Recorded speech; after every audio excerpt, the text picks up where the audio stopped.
États-Unis par exemple, plusieurs nouveaux centres de données et centres de calcul liés à l'IA reposent aujourd'hui sur le développement de centrales à gaz, voire sur l'utilisation de charbon. Ce type d'évolution, ça complique les réductions de gaz à effet de serre qui doivent permettre de limiter les conséquences du réchauffement climatique. Conséquences que j'explorerai dans ces 2 vidéos pour la France et l'Europe si cela vous intéresse. Ce graphique de l'Agence internationale de l'énergie pose assez bien les enjeux pour 2035, donc dans 10 ans, à l'échelle mondiale. Ici, on a les estimations des émissions dues aux data centers qui augmenteraient donc. Mais ici, l'agence note aussi des baisses d'émissions que l'IA pourrait entraîner en parallèle. En effet, le déploiement de l'IA dans les transports, dans l'industrie ou d'autres secteurs pourrait permettre d'importantes économies d'énergie par exemple. Et au final, cette baisse, elle pourrait être plus importante que la hausse liée au data center qu'on a vu juste avant selon l'agence. Mais celle-ci nuance en expliquant que cette baisse pourrait aussi s'avérer marginale sans intervention réglementaire et autres pour assurer l'adoption généralisée de ces IA utiles pour le climat. Si on fait pas ça, ça veut dire que la majorité des usages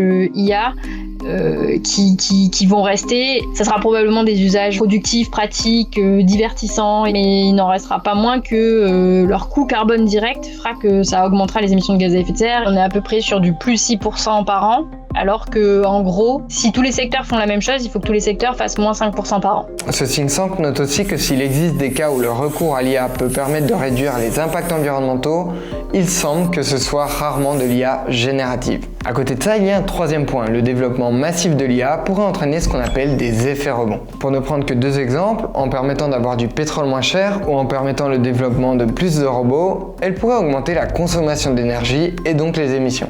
Ces émissions dues aux effets rebonds sont en dégradé ici, car très difficiles à estimer a priori. Enfin, il faut noter que lorsqu'on ne prend pas seulement en compte l'empreinte carbone de l'énergie, mais également celle de la fabrication des data centers, comme ce que fait ce rapport du Shift Project, eh bien les émissions sont plus importantes.